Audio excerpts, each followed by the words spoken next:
Well, I don't know about you, but wherever I go these days, it's really rare to talk with somebody who doesn't feel as if they're under a whole heap of demands and pressures. We see stories in the press of the really high prevalence of burnout in teachers and school principals, in AMBOs and in police workers.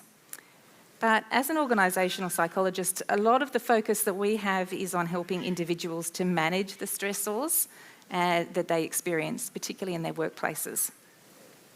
The rates of burnout are high in first responders, such as AMBOs and police.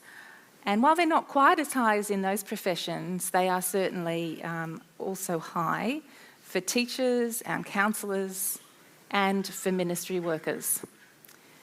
And so I conducted some research over the last 5 or 6 years, particularly focused on resilience in ministry workers, and to think through and to discover if there are ways that we might be able to support them, that is you, for sustained and also fruitful service. So the approach that I've used to strengthen resilience in particular is based on a framework of reflection on difficult or demanding events. However, the literature is actually quite mixed when it comes to the relationship between self-reflection and mental health. Does reflection actually help us? Or does spending time sitting and thinking about things actually hinder our mental health? Does it lead us into some dark paths? Concurrent to my research, Moore Theological College has developed and introduced a course called Intentional Ministry Reflection. And it's something that our students all engage in now. So in this session today, what we want to cover, Simon and I will both share, both in the practice and in the research of using reflection or reflective practice to grow and sustain our ministries.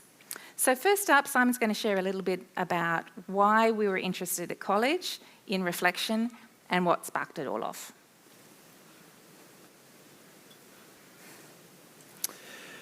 Thanks, Kirsty. In 2017, we started down the track of thinking about reflection at college as a result of interviewing some of you, many of you in the room, in fact. We started to get data back from people who were employing our graduates about things we might have been able to do better or what their impression of our graduates were. And amongst other things, there was this cluster of concerns that emerged.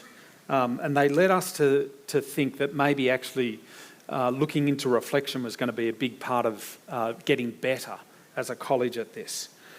At Moore College, we've maintained the rhetoric that what we want to do is teach people to do ministry from first principles. We've talked about that a lot. In reality, very few people are actually able to pull that off. And so what you see more regularly is that people see a model and copy it, and sometimes that lines up with their theology, and sometimes it doesn't. But it's only the really extraordinary people who actually develop brand new ministry models from first principles. But how do we help the rest of us to grow in our integration, to grow in the integration of both theory and practice? But for us, it's about ministry pragmatics, ministry decisions, and theology. And so we were looking at different models of learning that particularly tackled some of the disconnects that we were finding in our graduates. And there are two models that are particularly important. I imagine most people here have probably seen David Kolb's experiential learning cycle. What we were finding is that we had a lot of people who did theorisation quite well and worked hard at their theology. And we also had other people, and sometimes the same people, who worked very hard at pragmatics, at thinking through practice. But there's a disconnect between those things, and part of the explanation for why there's that disconnect is the shaded other half of the learning cycle. The other half of the learning cycle is the part where you are conscious of the experiences that you have and you reflect on those in order to continue to learn and grow. So what we started to look for were models of teaching and learning that would help students to take their theology and the decisions that they'd made previously and what happened just now, what happened last week, what happened at church, but then to reflect on that in order to grow and change. We don't just want people to go around this cycle once. The idea is that we build into patterns that people are consistently learning, not that they've arrived fully trained at the end of 4 years and that's it, but they enter a lifetime of continuing to reflect on both their theology and their ministry in order that the ministry practice lines up with theology. But that had a number of other important benefits as well. Now, we weren't by any means at Moore College the first to face this problem or to think of this. And so the second major learning model that we lent on was actually Donald Schon's reflective practitioner model. And this is something that came out of the university world of thinking about all kinds of professionals where their university training and their practice in whatever profession it was not lined up. And so two elements that Sean highlighted for us was reflecting on action, that is, you can look back, think back, what happened, ask those questions. But there's a second kind of reflection that's really important as well, which is the learning or growing in the capacity to reflect in action, so that you can be conscious in the moment of what's going on for you there and how you might do that differently. So we lent into both of those two areas to think about, well, if we developed better reflection practices at Moore College, how would that change the experience of our graduates?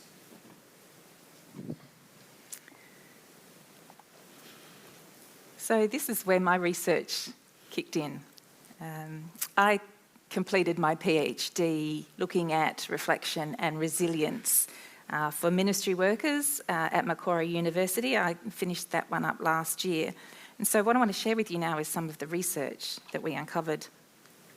But as Simon suggested, reflection is frequently the go-to in the world of education to improve our learning and to integrate our learning. And it's much the same in the world of psychology.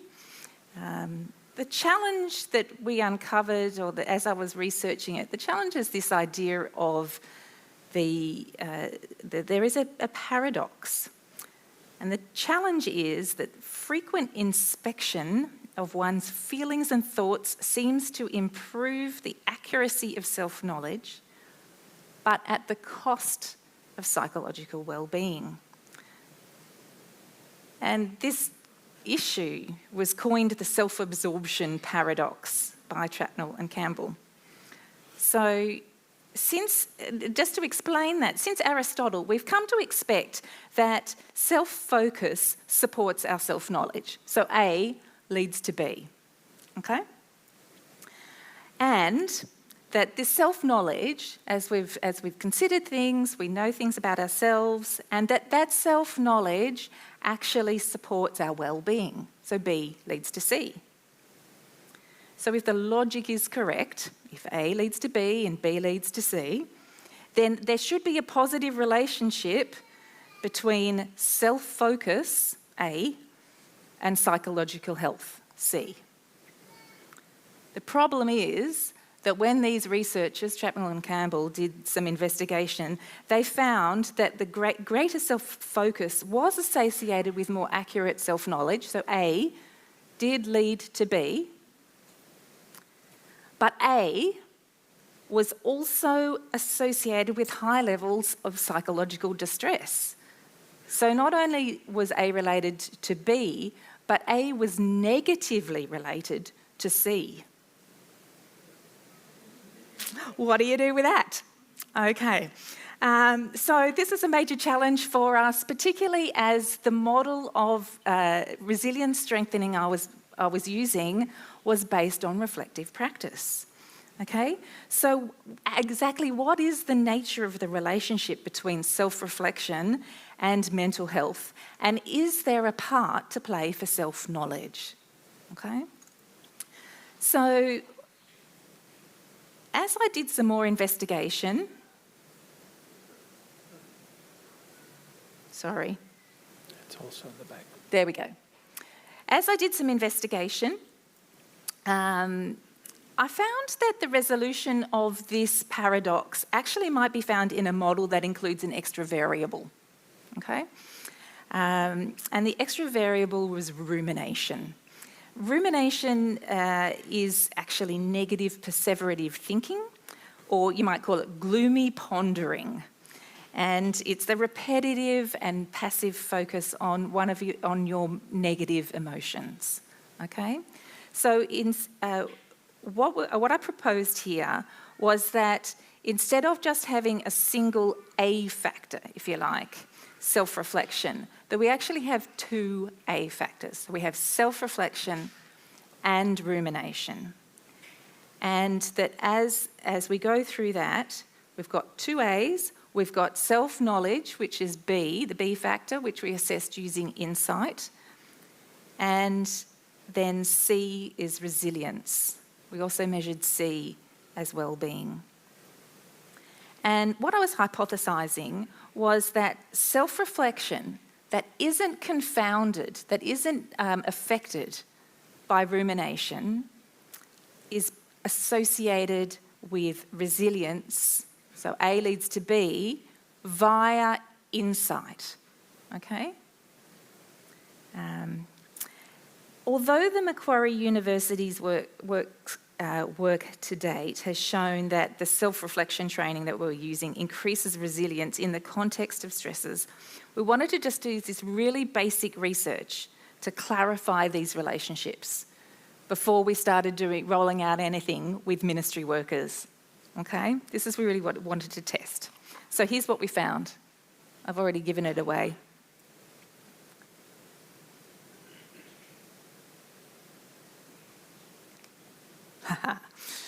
Okay, now, I know I'm talking to a room of ministry workers and this might give you the heebie-jeebies, this slide. I'm so sorry.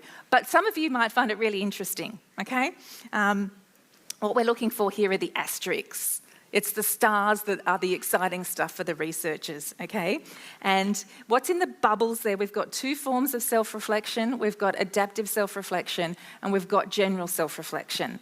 The difference there is adaptive self-reflection is structured, it's focused on concrete events, it's future-oriented, okay? General self-reflection is just the general predisposition that you might have. You might say, I'm a reflective sort of person, okay? I have this tendency to engage in reflection. So we've got two forms of self-reflection. We've got rumination in there. We've also got insight as our B factor and perceived resilience as our C. And what the chart actually shows us, where the first set of stars is on the left-hand side at the top, is that there's a significant negative interaction between adaptive self-reflection and rumination on insight. So when you're reflecting in a structured manner, rumination actually prevents you from attaining insight. Okay? Watch out for rumination. The second thing that it shows us on the right-hand side, where we've got more stars, is that there's a really significant positive association of insight on perceived resilience. So having insight is associated with better mental health. So what we're seeing in these results is it confirmed the hypothesis. It showed up that the triangle I'd suggested was correct. Which is all very nice and well, but what does it mean for you in real life? Here are some takeaways. Both for you, for your ministry teams, and for people who you're leading as well. Firstly, we want to focus on using adaptive self-reflection. Not just this general, I'm a reflective sort of person type of reflection. Adaptive self-reflection is structured, okay? It follows a process of systematically gaining self-awareness and then evaluating our coping methods as they align to our values, as they align to who we want to be under God, and then developing future actions. Okay? General reflection without achieving insight is actually quite risky. Perhaps because it's not purposeful, it's not targeted, it's not future-oriented in the same way that adaptive self-reflection is. So secondly, beware the risks of rumination.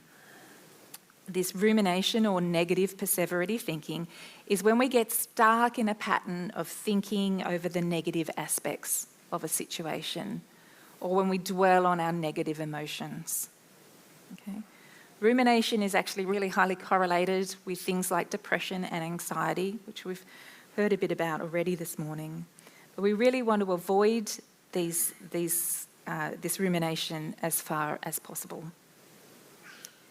And then thirdly, the attainment of insight is really strongly associated with positive mental health. We want to learn things, okay? So whenever we sit down to reflect on something, we want to do it with the aim of learning something, of gaining an insight, okay? So self-reflection only supports positive psychological function when we get that insight, okay? So any practices that you're involved in, that you're encouraging other people to do, we want people to gain these insights and this understanding of their own thoughts and their own emotions and their own behaviours, to understand why they're doing what they're doing, to understand the bigger picture, the generalisations that they might be able to take away from those situations. So these are some of the takeaways that the research started to show us that fed into the college's IMR program, which Simon's going to share with us now. So IMR stands for Intentional Ministry Reflection, and this is the system of structured reflection that we've been developing since 2018. We had our first go. I think there may be some guinea pigs in the room, in fact, who are part of that initial experiment. Hello. You seem to be doing all right, Andrew.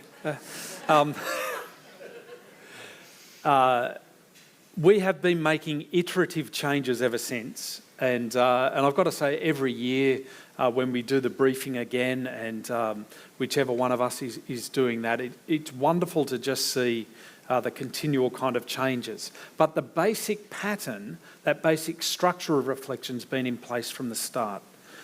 Moving from left to right, what we're trying to do in this structure is help people acquire self-knowledge, come to know themselves, and then move to self-regulation. That is the future focus.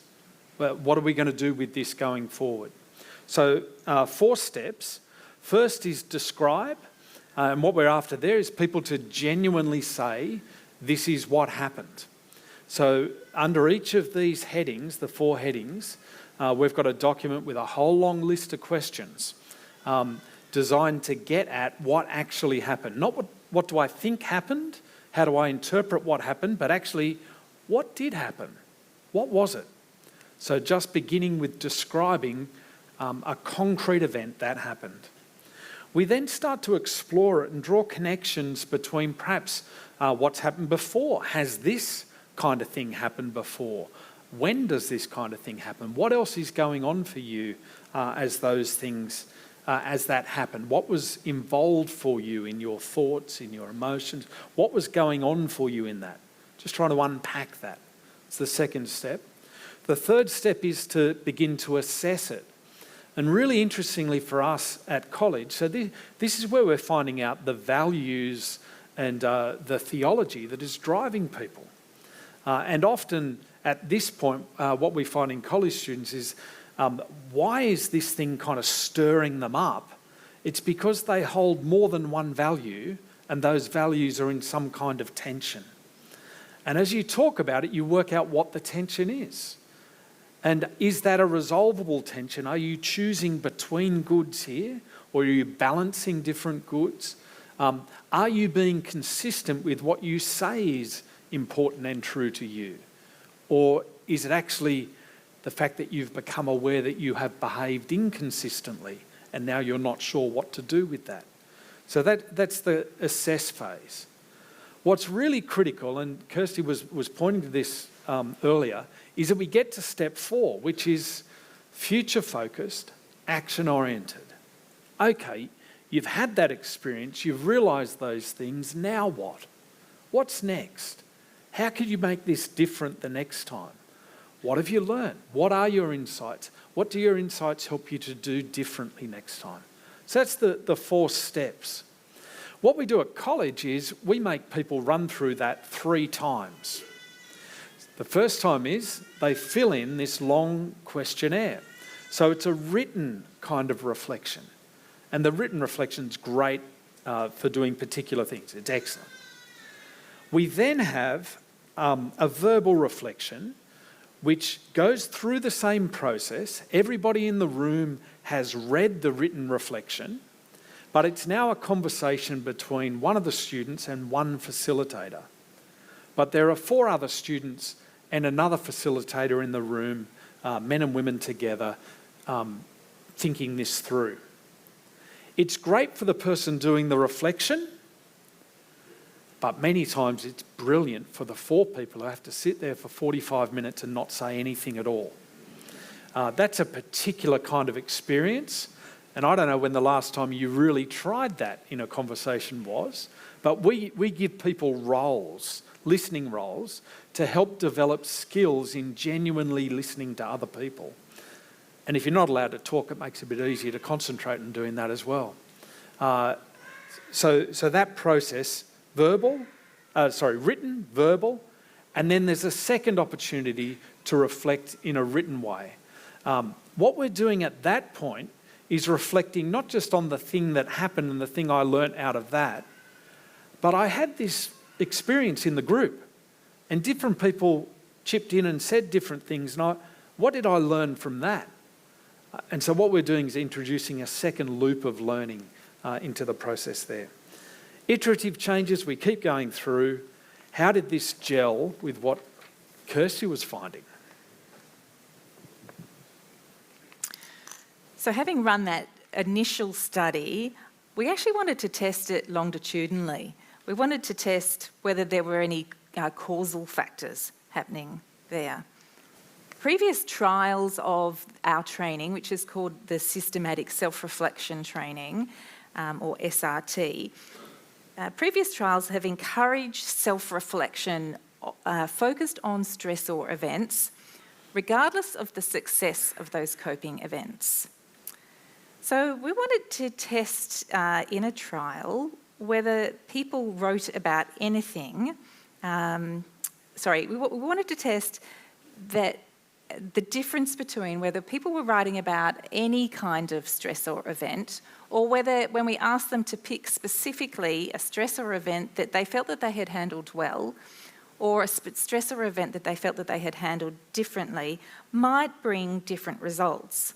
So other work had demonstrated that reflecting on both successful and failed outcomes is more effective than just reflecting on failure alone, which is what we tend to do naturally. We tend to sit down and wonder what went wrong when something went wrong, not when something went right.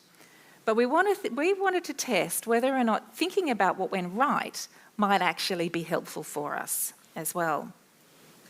So we wondered whether or not asking our participants to select these events that they handled well might actually support their self-beliefs, might actually give them more a sense of being effective in their ministries. So what did I do well in my ministry situation? How did that reflect the person that I really want to be in my ministry? So we were testing if there was a difference between successful and unsuccessful coping reflection, but we also wanted to go in and play around with this idea of rumination a bit more. What's going on there? Let's try and unpack that for everyone.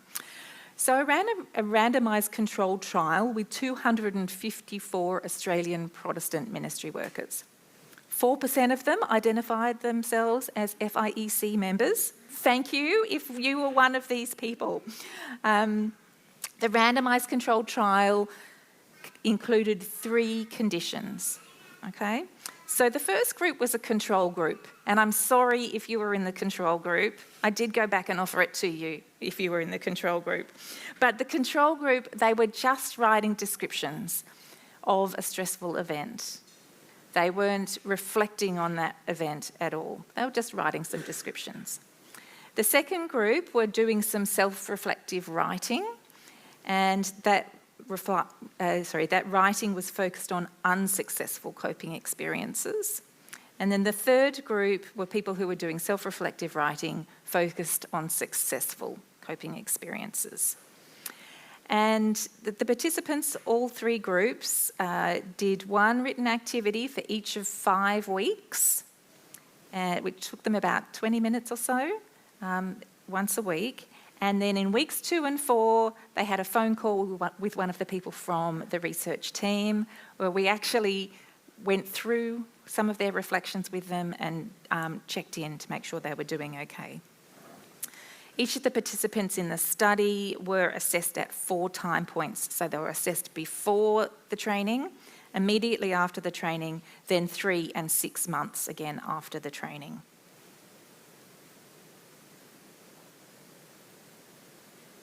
Sorry, I'm struggling with this.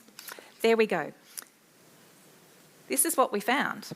No stars here, but it was helpful to uncover this. What we see here is across the bottom of the chart there, we've got times 1, 2, 3, 4, which is pre, post, 3 and 6 months after the training. And you can see that there's a division at the 3-month mark. And what we're seeing is that for both the unsuccessful and the successful focused training, they were significantly different. People in those conditions had stronger resilience than people in the control condition. Okay? That drops off for the people in the unsuccessful condition at 6 months. The model also showed a significant interaction between successful focused self-reflection and rumination on insight. That was significant for people high in ruminative thought, but not for people who were low in ruminative thought. So basically, we're seeing here that systemic self-reflection is beneficial for our mental health, and that focusing on the successful self-reflection is particularly beneficial for those people who have a tendency to ruminate. Again, what does that actually all mean? Here are a few more takeaways. Firstly, we want to use adaptive self-reflection on successful coping events. Using structured written self-reflection focused initially on successful coping. So while both the successful and the unsuccessful reflections supported resilience, the positive effects of the successful condition lasted over 6 months, whereas they dropped off for the people in the unsuccessful condition. So this focus on capability, on what I can do, potentially enhances a sense of positive self-belief and self-efficacy that actually leads to downstream engagement in active coping and broadening out the repertoires of strategies and techniques that we use to cope. So basically, when I think that I can cope, when I think of the things that I do well, I'm more likely to look for ways of coping well in the future.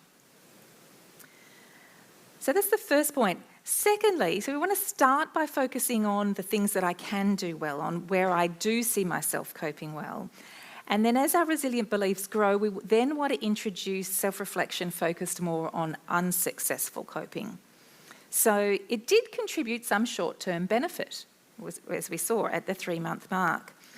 But perhaps it's the identification of limitations in our coping that may not actually promote sustained growth in our capacities. So you might initially recognise the need to adapt and to grow, and you might have a real hope that once you've identified those things that you might be able to do something about it.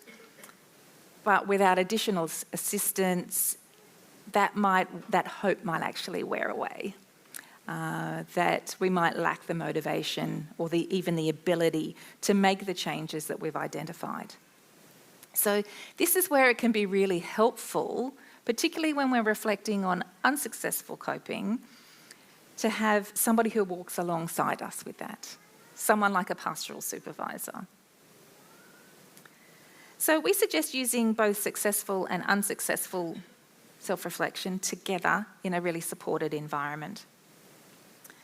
Thirdly, successful focused self-reflection is particularly helpful for people with a tendency to ruminate. I don't know if that's you. That might be you. It seems that the structure of the program really supports or reduces that opportunity to ruminate. Because it's structured like Simon was talking, there's a set of questions that people move through, that it drives us from just focusing on the negative experience that we had to think through what was going on. How does that connect in with other experiences that we have? How might we draw on other resources and other people that we know so that we can think about dealing with a similar situation again in the future? We can plan for that, and we can grow and change in that under God.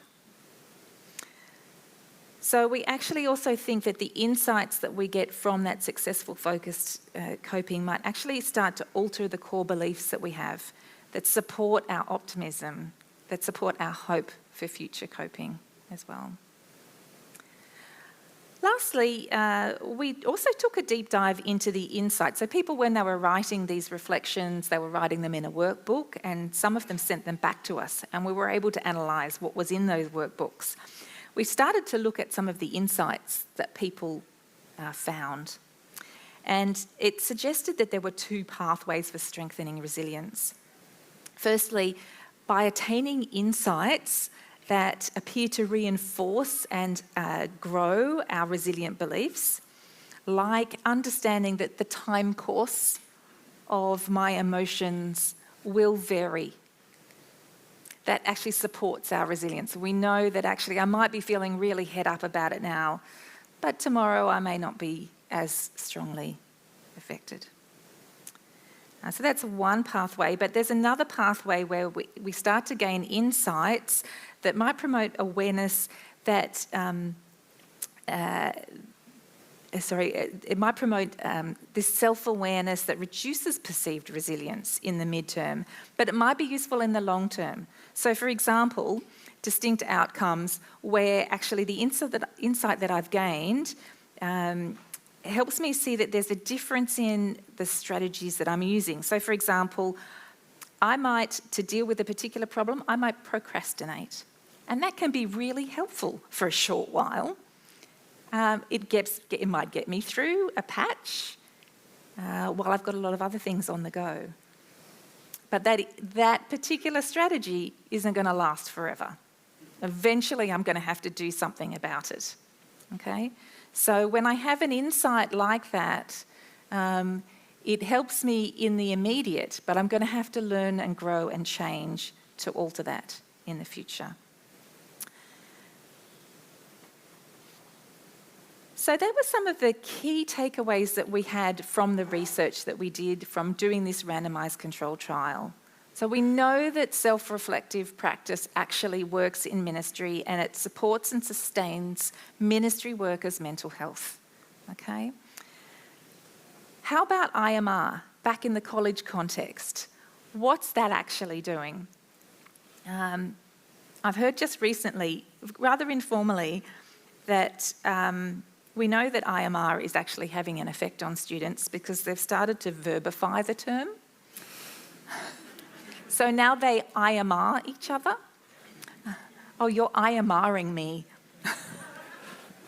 So it must be having some sort of impact.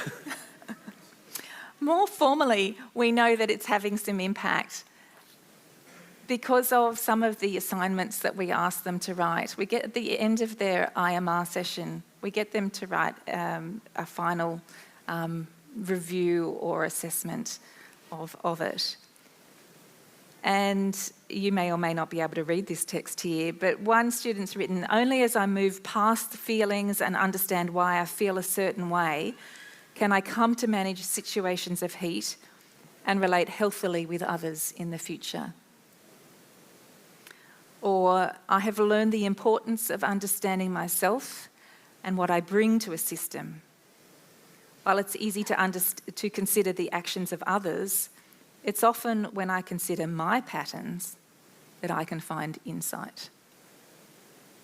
It's so lovely to see the way the students are engaging in this program, learning about themselves and learning how they interact with each other and what that means for them in their ministries as they rely on God in this.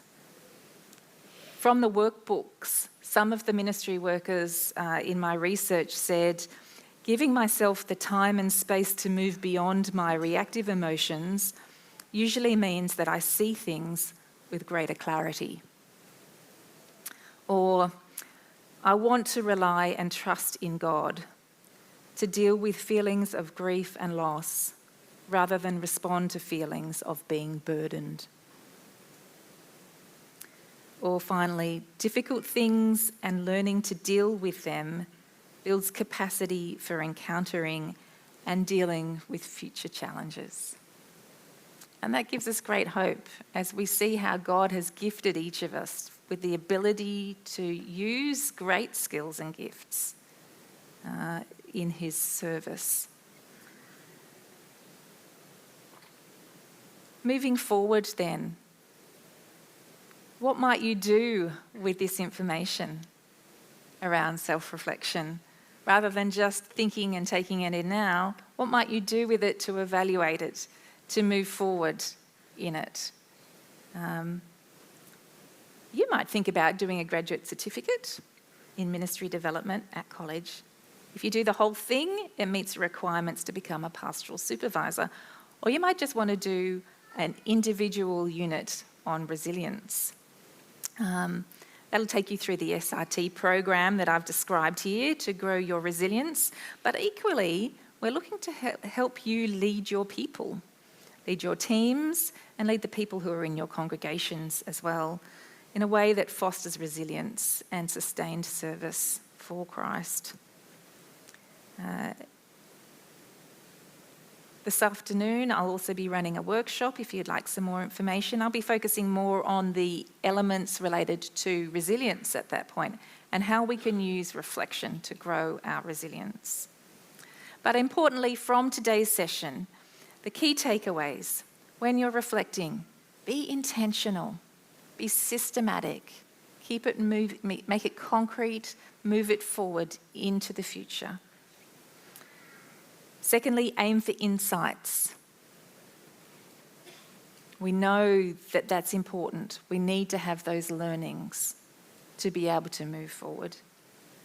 And then finally, recognise that working with somebody else, like a pastoral supervisor, can actually really help with embedding the changes that we've identified as we've reflected on our experiences in ministry. We'll be around here today. Do feel free to come and grab us to chat some more. Thanks, everyone.